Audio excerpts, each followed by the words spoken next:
श्री राम जय राम जय जय राम।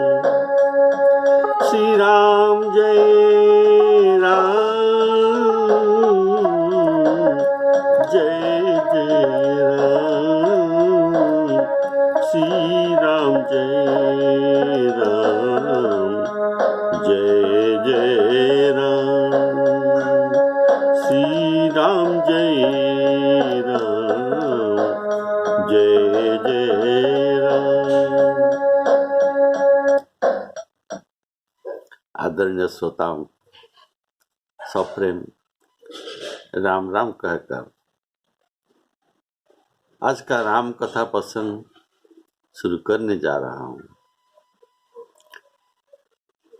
बोले श्यावर रामचंद्र की जय। आप लोग पिछले एपिसोड में सुन रहे थे श्री राम जी लखन जी को राम गीता सुना रहे थे और ये कहे कि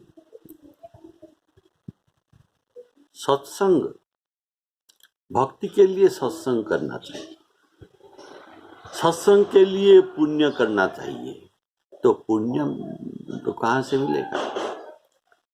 पुण्य एक तो ब्राह्मणों के चरण में मन क्रम वचन से सेवा करने से पुण्य मिल सकता है। तो आपको पिछले जो पूरा एपिसोड ब्राह्मणों को क्यों सेवा करना चाहिए, इससे क्या लाभ है, ये ब्राह्मण का महत्व, ये सब आपको पिछले एपिसोड में सुनाया था। तो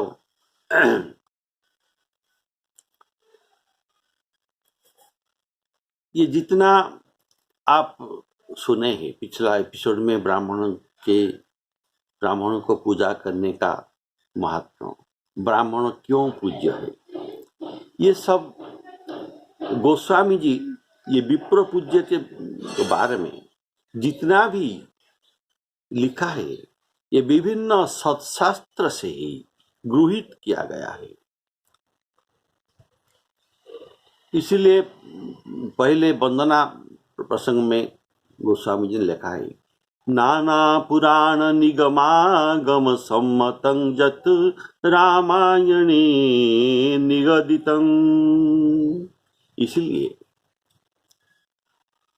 हमारे पूर्व ऋषियों ने शास्त्र की बात को, जो पूर्व ऋषियों का शास्त्र की बात को हम मानना चाहिए।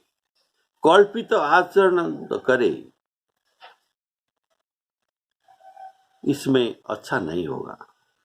इसलिए कार्य अकार्य व्यवस्था में शास्त्र प्रमाण और शास्त्र विधान के अनुसार ही कर्म करना चाहिए।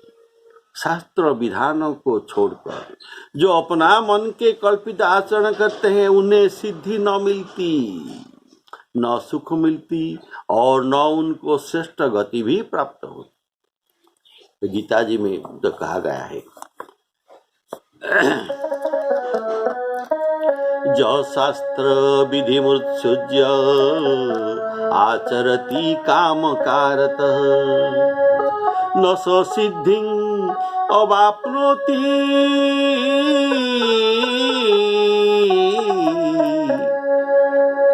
न सुखं न परां गतिं। इसलिए गीता जी में निर्देश दिया गया है कि शास्त्र प्रमाण के अनुसार ही कार्य करना चाहिए। भगवान जी श्री कृष्णचंद्र जी तो कहते हैं, तस्मात् शास्त्र प्रमाणन्ते कार्य कर्म व्यवस्थितो ज्ञात्वा शास्त्र विधानोक्तं कर्म कर्तुम् इहार्हसि। श्री राम जय राम जय जय राम।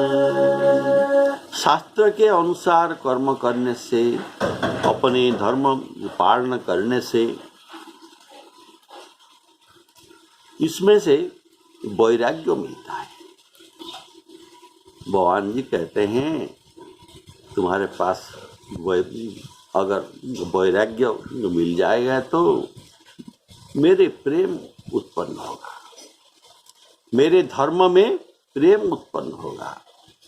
इसलिए कहते हैं लखन जी को, यही कर फल पुनि विषय विराग, यही कर फल पुनि विषय विराग, तब मम धर्म उपज अनुरागा, श्री राम जय राम जय जय राम। तो वैराग्य जो मिलेगा, ये वैराग्य का अर्थ तो बाबा जी बनना ना, ये नहीं, तो बाबा जी बन जाना ये बात नहीं, किंतु विषय में आसक्ति न होना, यही सच्चा वैराग्य है। अगर बाबा जी होकर भी विषय में आसक्ति हो तो ये वैराग्य का तो क्या महत्व है। शरीर स्वस्थ रहे, परिवार सुखी रहे या दुखी रहे, या नष्ट भी हो जाए, संपत्ति रहे या न रह जाए, सब हमको प्रशंसा करे या गाली दे, इसी में किसी का इच्छा न करना। प्रशंसा गाली ये सब बात मन में न लाना, इसको उपेक्षा कर देना उचित है। यही वैराग्य है। संसार की स्थिति जो होता है ये प्रारब्ध से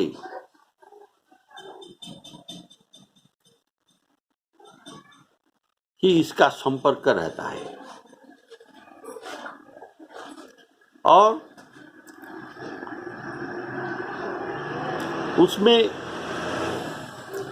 जो कुछ अभी हो रहा है उसमें भगवान का मंगल विधान मानकर संतुष्ट रहना और कर्म करते रहना चाहिए। भगवान कहते हैं निज निज धर्म निरत सुति नीति। अपना अपना धर्म के अनुसार, ब्राह्मण का धर्म क्या है, क्षात्र का धर्म क्या है, वैश्य का धर्म क्या है, ये सब अपने अपने धर्म के अनुसार वो श्रुति रीति अर्थात वेद का जो रीति है इसको पालन करना चाहिए। इसमें वैराग्य उत्पन्न होगा। लेकिन कहा गया है कि कर्म बंधन में डालने वाला कर्म बंधन में डालता है, तो क्यों कर्म करें। ये तो हम जो गीता में ये पढ़ते हैं, कर्म करने से ये बंधन में हमको डालता है। तो इसमें कर्म बंधन का कारण नहीं होगा अगर ये आसक्ति भाव अपने अपने धर्म के अनुसार कार्य करने से इसमें कर्म बंधन नहीं होगा। तो मनु महाराजा ने भगवत आज्ञा मानकर कर्म किए थे, अतः उनको वैराग्य प्राप्त हुआ। भगवान कहते हैं कर्म करते रहो, लेकिन किसके लिए, मेरे लिए ही कर्म करो, मेरे प्रीत्यर्थे तुम कर्म करते रहो। इसलिए भगवान कहते हैं मदर्थ कुरु कर्माणि पूर्वम सिद्धिं अवाप्स्यसि। जब विषयों से वैराग्य उत्पन्न हुआ तो स्वभाव से ही भगवान की ओर मन आएगा। उनके करुणा भक्त वत्सलता आदि धर्मों पर अनुरक्त होगा। हमारे मन इनमें अनुरक्त होगा। तदनंतर क्या होगा, जो भागवत में नवधा भक्ति वर्णित है, इसमें से श्रवण भक्ति प्रधान है, एक नंबर में है। तो श्रवण भक्ति आदि के 9 प्रकार भक्तियां ये हमारे अंदर दृढ़ होगी और मेरे लीलाओं के प्रति अत्यंत प्रेम होगा। भगवान कहते हैं श्रवणादिक नव भक्ति दृढ़ाही, श्रवणादिक नव भक्ति दृढ़ाही, मम लीलारती अति मन माही, श्रवणादिक नव भक्ति दृढ़ाही। श्रवण जो नवधा भक्ति जो वर्णन किया गया है जिसके बारे में आप जानते हैं, ये है श्रवणं कीर्तनं विष्णु स्मरणं पादसेवनं अर्चनं वन्दनं दास्यं सख्यं आत्मनिवेदनं। श्री राम जय राम जय जय राम। तब संतों के चरण कमल में अति प्रिय हो, मन क्रम और वचन से पक्का निश्चय भी हो। संत चरण पंकज अति प्रेम, मन क्रम वचन भजन दृढ़ नेम। संत चरण पंकज अति प्रेम, संत चरण में प्रेम उत्पन्न होने पर उसी प्रेम भाव से उनसे सेवा करने से, उनको सेवा करने से और संतों के पास आर्तभाव को दिखाने से, ये हमारे आर्तभाव को देखकर उनको श्री राम चरित्र श्रवण की अधिकारी जानेंगे। जो रामचरित्र के अधिकारी नहीं होंगे उसको रामचरित्र सुनाना नहीं चाहिए। तो ये अधिकारी जानकर हमको गूढ़ तत्व बखान करेंगे। गूढ़ तत्वन साधु दुरावही, आरत अधिकारी जब पावही। तो गुरु पिता माता भाई स्वामी और देवता सब मुझको ही जानना है। अब जानते हैं तमेव माता च पिता त्वमेव, त्वमेव बंधुश्च सखा त्वमेव। इसी मंत्र के अनुसार गुरु पिता माता भाई स्वामी और देवता सब मुझको ही जानकर सेवा में दृढ़ रहो। मेरे गुण गाते हुए शरीर में रोमांच हो, वाणी गदगद हो जाए और नेत्र से प्रेमाश्रु बहे। काम क्रोध आदि दंभ मोह जिसमें नहीं है, हे तात मैं सदा उनके बस में रहता हूँ। बोलिए श्यावर रामचंद्र की जय। गुरु पितु मातु बंधु पति देवा, सब मोहि कह जाने दृढ़ सेवा। मम गुण गावत पुलक शरीरा, गद गद गिरा नयन बहनीरा। काम आदि मद दंभ न जाके,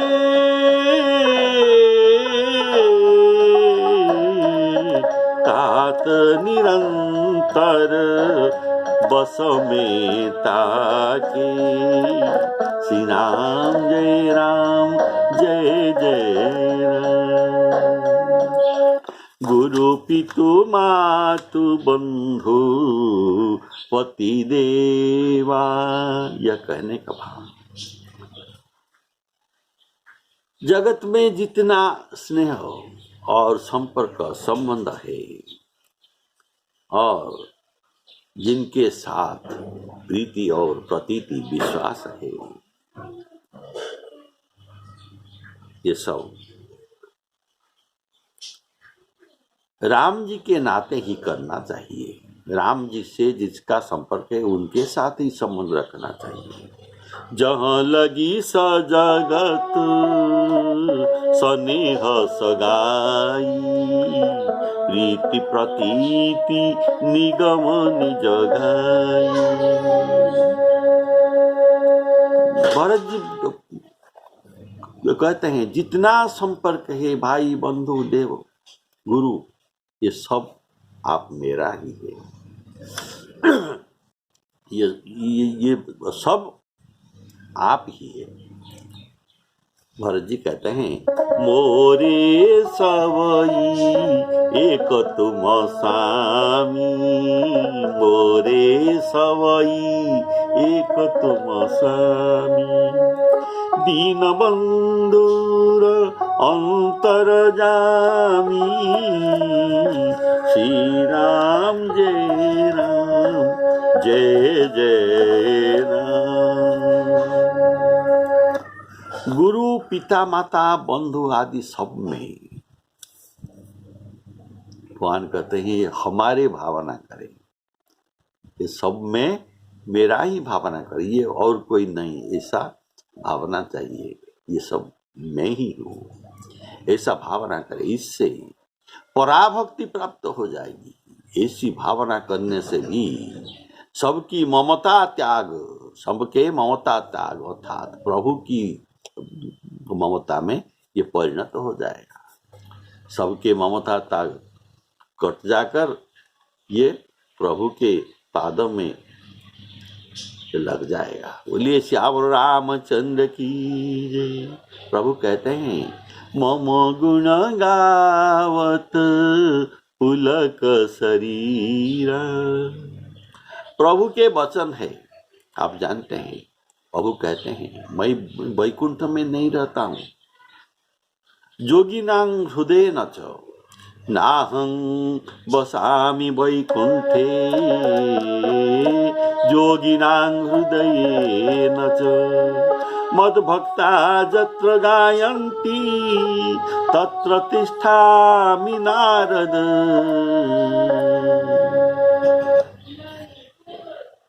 इसकी कोई आवश्यकता नहीं की जो हम प्रभु के गुण गाते हैं इसमें सुर हो और ताल हो, इसका कोई जरूरत नहीं, इसकी कोई आवश्यकता नहीं। अगर इस अभिप्राय होता तो गायक जत्र गायन्ति तत्र तिष्ठामि नारद, ये बात प्रभु कहते हैं। लेकिन ये ऐसा नहीं कहा। गायक जत्र तिष्ठन्ति तत्र तिष्ठामि नारद, ऐसा नहीं कहा। मद्भक्ता जत्र गायन्ति तत्र तिष्ठामि नारद, इसलिए ऐसा नहीं कहते। अर्थात भक्तों की गान उन्हें प्रिय है, चाहे वह संगीत का दृष्टि से कैसा ही हो, भगवान सुनते हैं। कारण राम जी प्रेम के प्यारा है। आपके हृदय में कितना प्रेम है। राम ही केवल प्रेम प्यारा, जान ले जो जान निहार। जिनका वचन कर्म और मन से मेरा ही गति है और जो कामना रहित होकर मेरा भजन करते हैं उनके हृदय में मैं सदा विश्राम करता हूँ। ऐसा प्रभु की अपना मुख श्रीमुख का वाक्य है।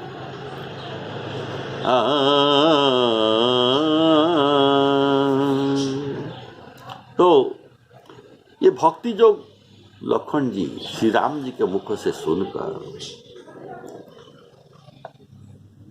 ये बहुत वो सुख पाए और प्रभु के चरण में माथा नवाए। इस प्रकार वैराग्य ज्ञान गुण और नीति कहते हुए कुछ दिन व्यतीत हो गया चित्रकूट में, दंडकारण्य में। वचन कर्म मन मोरी गति, भजनु करही निष्काम। तिनके हृदय कमल महु, तिनके हृदय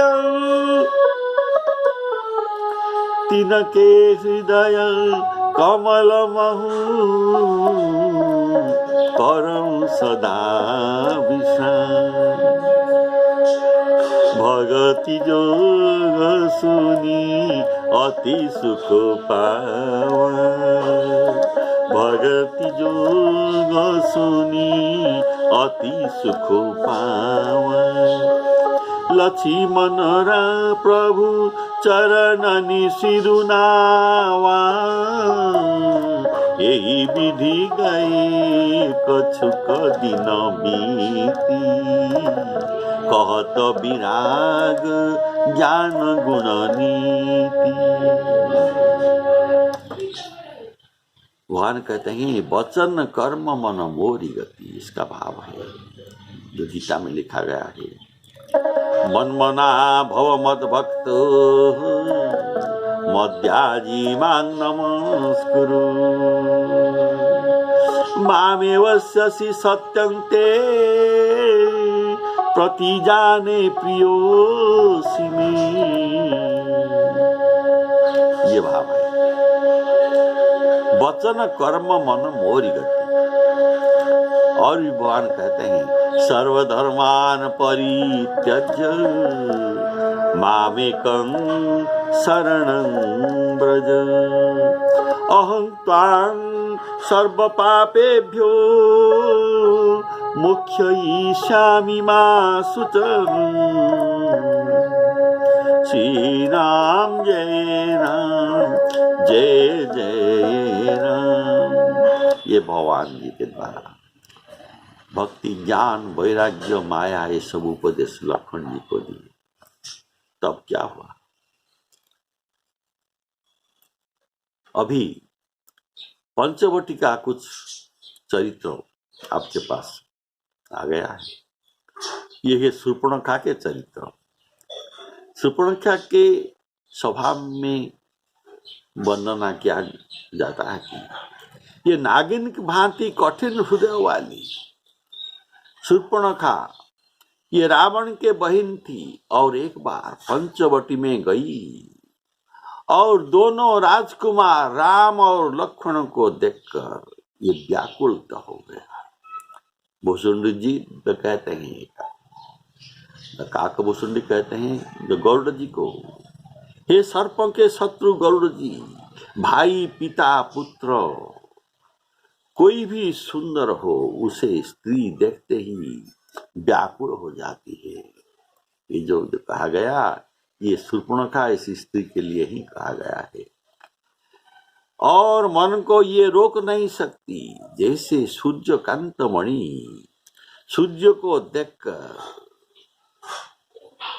देखने से उनके शरीर से तेज प्रवाहित हो जाता है। यद्यपि सूर्य को सूर्यकांत मणि के होने या न होने का कोई पता नहीं है, फिर भी सूर्यकांत मणि का तेज प्रवाहित होता है। बोलिए सियावर रामचंद्र की शूर्पणखा रावण के बहिनी, शूर्पणखा रावण के बहिनी, दुष्ट हृदय दारुण जसयिनी, पंचवटी सो गई एक बारा,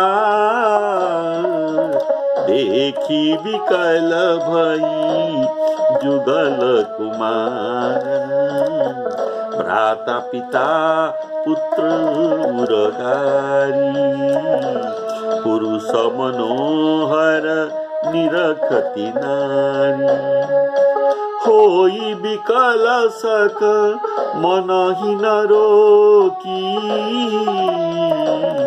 जिमि रवि मणि द्रव रवि ही बिलोकी, जिमि रवि मणि द्रव रवि ही बिलोकी। श्यावर रामचंद्र की जय, श्री राम जय राम, जय जय राम।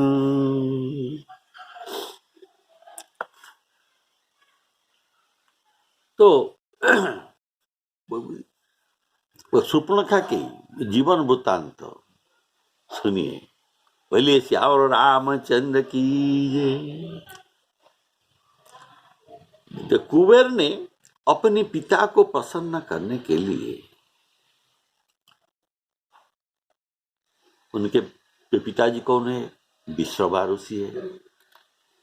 तो ये कुबेर जी अपने पिता को बस ये प्रसन्न करने के लिए परम सुंदरी 3 राक्षसी कन्याएं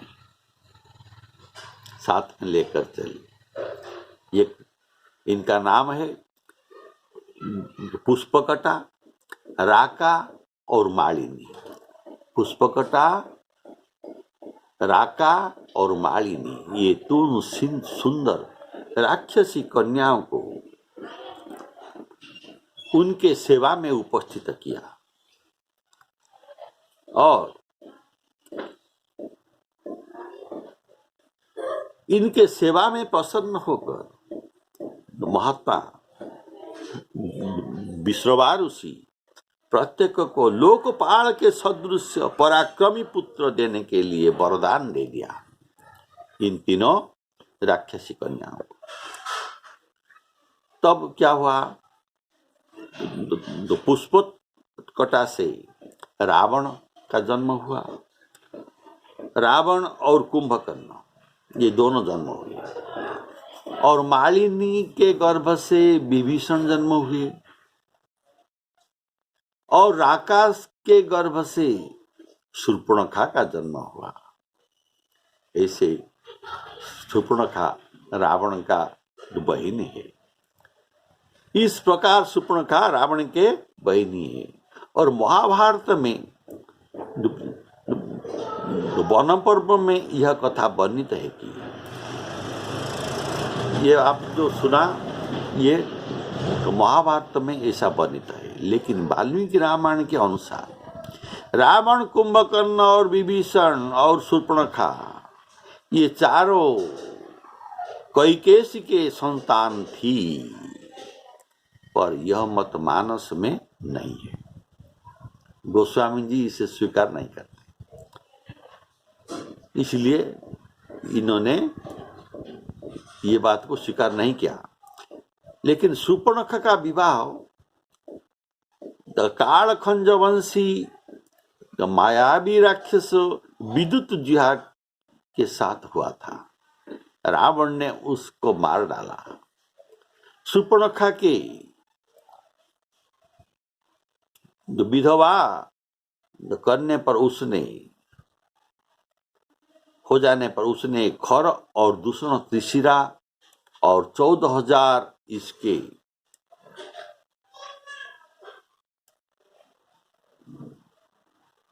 राक्षसों के साथ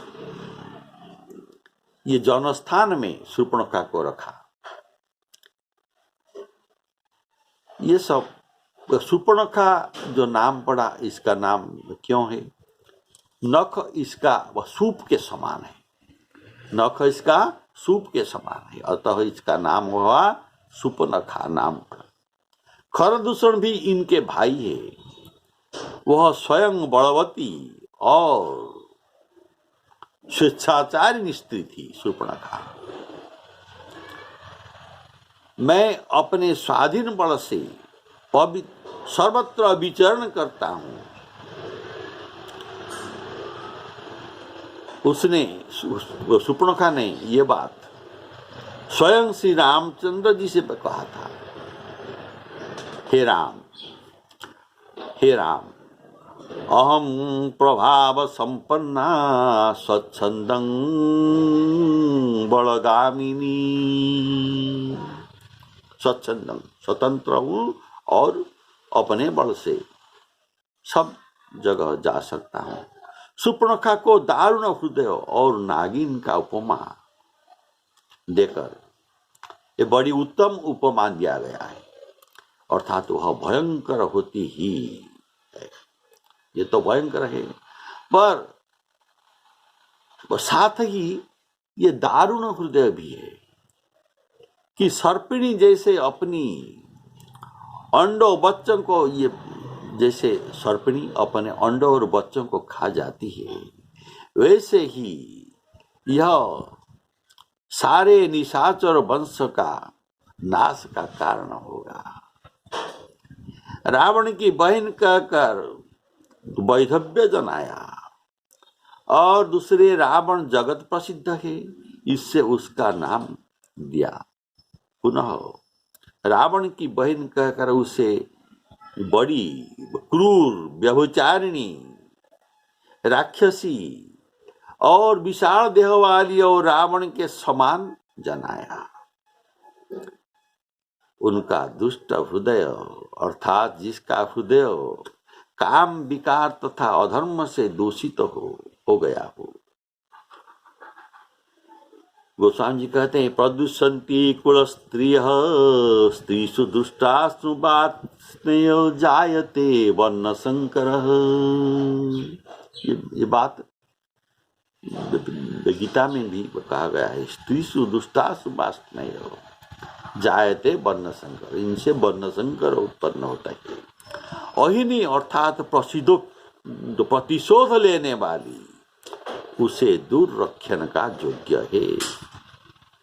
वह ऐसी निर्लज्जा थी कि सीता जी के सामने उनके पति को वर्ण करती है। इसको निर्लज नहीं तो क्या कहा जाएगा। उनकी ऐसे निर्लजता देखकर सीता जी ने मुस्कुरा दिए। तब ये राक्षसी सीता जी को ये खा जाने का धमक दिया। बोलिए श्यावर रामचंद्र की, पंचवटी सो गई एक बार। सुपर्णखा का प्रसंग बड़ा सुंदर प्रसंग है, बहुत तो मनमोहक लगेगा, आप सुनते रहिए। अभी विश्राम। श्री सीतारामार्पणमस्तु। बोलिए श्यावर रामचंद्र की जय। सबके कल्याणमस्तु।